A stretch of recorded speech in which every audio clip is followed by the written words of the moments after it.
nos leía la pastora, dice, ¿vale? 103. Bendice alma mía a Jehová y bendiga todo mi ser su santo nombre. Y empezamos a entender, ¿verdad?, que fuimos creados para la adoración de nuestro Señor.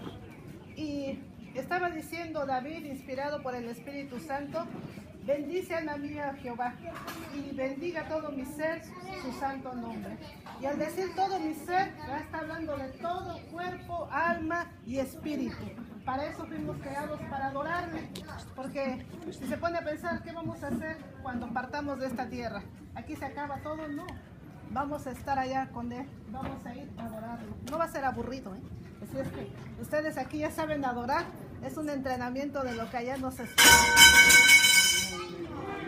Pero dice aquí, bendice alma mía a Jehová y no olvides ninguno de sus beneficios. ¿Cuáles son los beneficios de creer en Él, de buscarlo a Él, de caminar con Él? Bueno, aquí dice, versículo 3.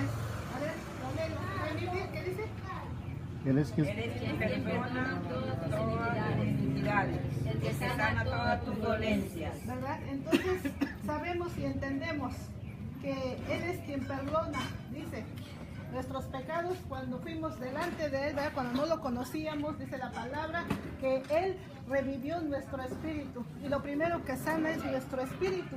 Porque cuando no conocemos a Dios o no lo queremos reconocer, nuestro espíritu está muerto, está perdido, ¿verdad? Dice la palabra que por cuanto un hombre pecó, todos fuimos destituidos de la gloria de Dios, pero también por uno, el Hijo de Dios, fuimos perdonados. A veces hay mucha gente a nuestro alrededor que no reconoce eso, ¿verdad? Que no creen en Dios y que obviamente no le agradecen porque no reconocen su sacrificio. Y entonces es gente muy desagradecida porque es como alguien que vive en una casa, ¿no? Y tiene los beneficios de papá, pero no reconoce al papá. Vivimos en esta tierra por su misericordia, pero hay muchos que no reconocen de dónde viene todo lo que está a nuestro alrededor, que es creación de Dios. Pero dice aquí, Él es quien perdona todas tus iniquidades. Y está hablando de todo pecado, ¿verdad? Porque nuestro Dios es grande, es misericordioso y su sangre nos ha limpiado. Y nos sigue limpiando y nos seguirá limpiando. La sangre de Jesús limpia el pasado, limpia el presente, porque nadie es perfecto.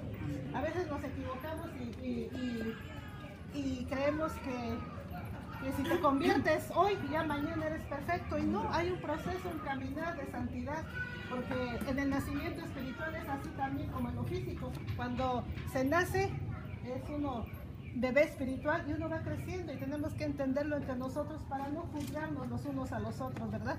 Él es el que nos convence de pecado, pero dice aquí, Él es el que sana todas tus dolencias. Tenemos un Dios bueno. La Biblia habla, ustedes lo han visto en todos los evangelios, de cómo Jesús caminaba por la tierra y veía a los enfermos y tenía misericordia por ellos y les ponía la mano y se levantaban los cojos y parecía una bonita historia nada más.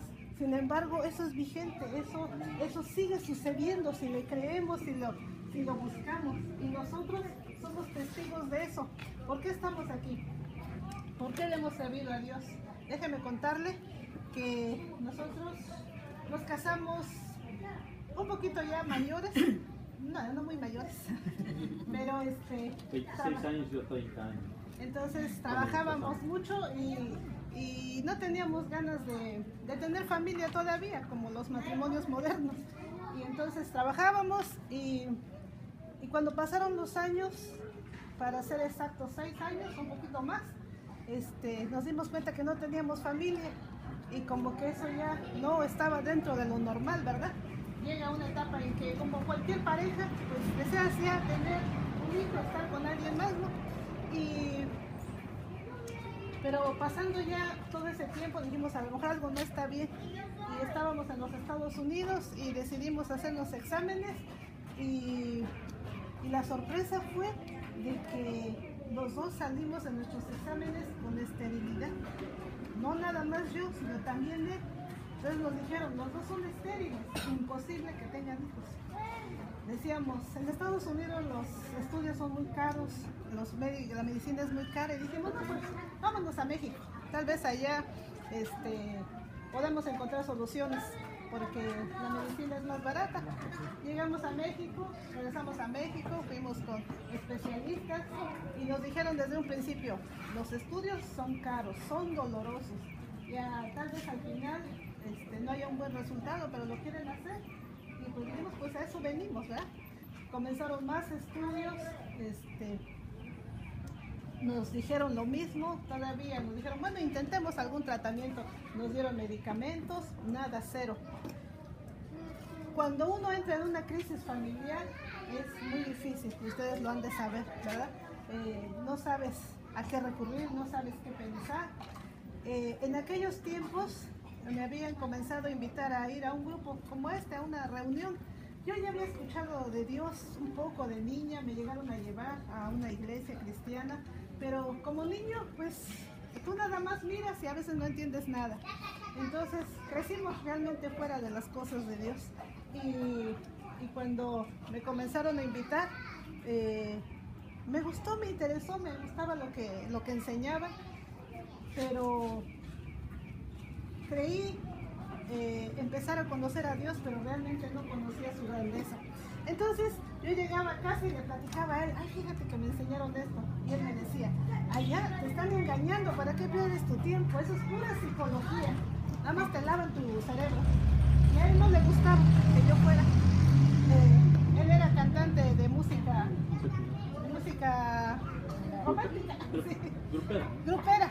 Entonces él andaba en las fiestas, en los bailes, juntaba a los jóvenes y se los llevaba a la fiesta, ¿no? Él no quería saber nada de las cosas de Dios, es más, le molestaba que yo fuera. Pero entonces yo le decía, no, pues fíjate que me enseñan que debo de ser una mujer sumisa, que te debo de obedecer, entonces decía, pues eso conviene, bueno, a ver, me aguanto, me espero a ver qué pasa.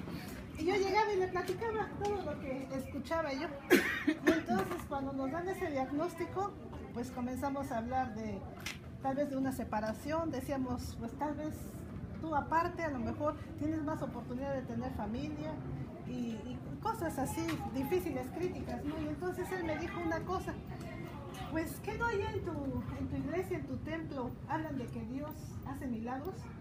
¿Por qué no le pides un hijo entonces? Yo le decía, no, pues sí dice que hace milagros, pero uno así, no creo. Y le decía, pues en la Biblia dice, él hacía milagros y que sanaba. No, pero tanto como eso no. Ahora imagínense, yo soy médico. Cuando uno estudia mucho, se hace a veces más incrédulo, más escéptico, porque te enseñan a que todo debe de ser científico, todo debe ser comprobado, y a veces te enseñan cosas así que te alejan de lo espiritual, se te hace como loco, como tal vez a alguna persona que pase aquí y nos vean cantando, han de creer que le cantamos al aire, ¿no? Y han de decir, están loquitos. Pero las cosas de Dios son locura para los que no son Dios, ¿verdad? Pero para nosotros es poder de Dios. Así es. Y entonces les cuento que dijo él, y yo le decía, no creo que Dios tenga esa capacidad de darnos un hijo, y luego tú y yo los dos con el problema, pues menos. Y entonces él dijo algo, hizo una oración así simple, en voz alta, no se arrodilló, no cerró los ojos, ni creía en Dios, pero diles qué dijiste. Bueno, llega la desesperación y obviamente uno necesita ¿cómo le diré? El complemento de un matrimonio. O sea, un matrimonio lo puso Dios para que uno tuviera familia, ¿verdad? Y entonces ya en lo emocional empieza a calar cuando, por ejemplo, dicen, ¿y cuándo tienen un hijo? ¿Y por qué no tienen un hijo? ¿Y qué pasó con eso? ¿Por qué no un hijo? Eso cala, o sea, duele. Ahora sí que solo nosotros sabíamos que no teníamos hijos porque no podíamos. Entonces, ¿cómo le haces? Le haces como el torero, agarras el capote y le das, ¿no? Que le peguen para allá. Pero poco a poco eso fue cala en el sentir, en el alma de uno. Y obviamente Dios ya tenía algunos planes para nosotros y nosotros no sabíamos. Me voy a tardar un poquitito en esto. ¿Por qué? Porque yo, después ya no lo analizamos, y yo vivía en México, trabajaba en México y tenía un buen trabajo, y de buenas a primeras renuncié y me fui a los Estados Unidos. Y no me fui con una visa de turista, me fui como se fueron muchos, no caminando. Yo hasta eso Dios fue bueno. Me prestaron unos papeles y que más o menos daban parecer, ¿no? Como los chinos todos se parecen, así los mexicanos todos parecen. Y bueno, vámonos, me fui y llegué a los Estados Unidos. Pero la sorpresa es esta, o sea, Dios tiene sentido del humor y a veces nosotros no queremos nada de Él y Dios dice, tus pensamientos no son mis pensamientos, dice, ni tus caminos míos, o sea, son más altos y profundos. Y la primera sorpresa que me da el Señor es que cuando yo llego a los Estados Unidos voy a vivir en casa de un hombre que es el pastor Moisés. Él y yo nos conocíamos, pero no éramos los buenos amigos que dijéramos. Entonces, pero resulta con que yo llego a vivir en la casa del pastor Moisés, dije, ¿y yo qué estoy haciendo acá? Pero no me quedaba de otra, porque no conoces a nadie, no tienes familia, no sabes inglés, no puedes buscar trabajo tú solo, así que me tuve que aguantar ahí. Pasó el tiempo, entonces Dios tenía planes ahí. Pasó el tiempo y entonces vino toda esta situación. Cuando yo llegué a los Estados Unidos no era casado. Nos volvimos a México para casarnos y el día de la boda, por lo civil que llamamos, ¿quién cree que estaba en esa boda civil? El pastor Moisés. Junto con la pastora que fue su pastora, que también fue pastora de mi esposa. Ahí está. ¿Y qué hace esta señora acá? Yo decía. Y antes que entráramos con el del registro civil, llegó la pastora y quiero hacer una oración. Prácticamente nos casó ahí la pastora. Y yo dije, ¿cómo es posible que hasta acá? Por eso le digo que Dios tenía planes para uno. Cuando Dios tiene planes para ti, para mí, aunque te vayas a esconder debajo de la cama, ahí te va a encontrar.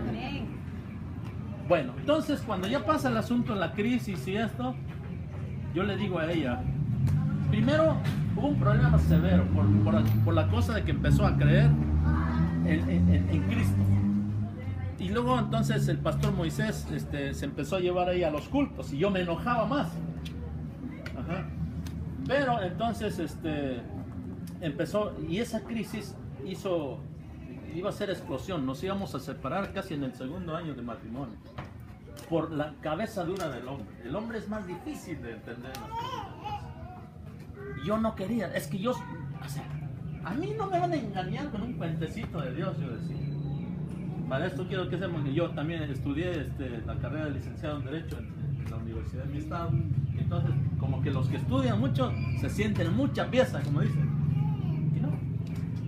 Bueno, pero viene cuando tú eres duro, pues, y esto dicho sea de paso, tengan cuidado, no te sientas muy inteligente que Dios, no te sientas más sabio que Dios en tu propia opinión. Teme al Señor en cualquier momento. Yo me sentía muy sabio y Dios dice, ándale pues, se me quite, no le doy, hijo, y hasta que no chille, entonces a lo mejor le doy.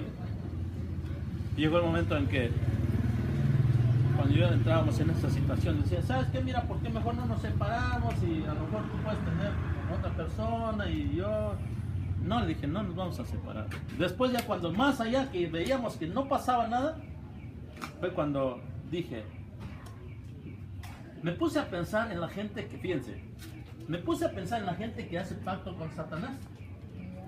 ¿Sí? Si hay gente que hace pacto con Satanás. Yo dije, no, yo no voy a hacer pacto con Satanás.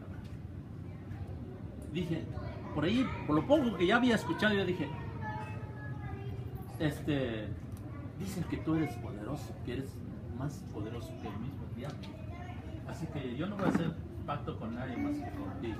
Y dije, mira, yo tengo la necesidad de que una voz me diga papá. Tengo esa necesidad de que una voz me diga papá. Una niña que me diga papá. Tú me das la oportunidad de ser papá y yo te sirvo donde quieras que tú me mandes. Yo te voy a creer. Yo no solo te voy a creer, sino que voy a servir. No solo voy a creer que eres Dios fuerte, te voy a servir. Y son de esas oraciones que tú sientes que lo escuchó Dios. Yo sentí aquí en mi adentro que Él lo había escuchado, así como, está bien, mijo, nada más, aguanta tantito. Después leí cuando Moisés también estaba en la misma situación, y que le duró 21 años para que le dijeran, no me vaya a durar 20. Digo, Abraham, perdón, corrijo, Abraham, 21 años para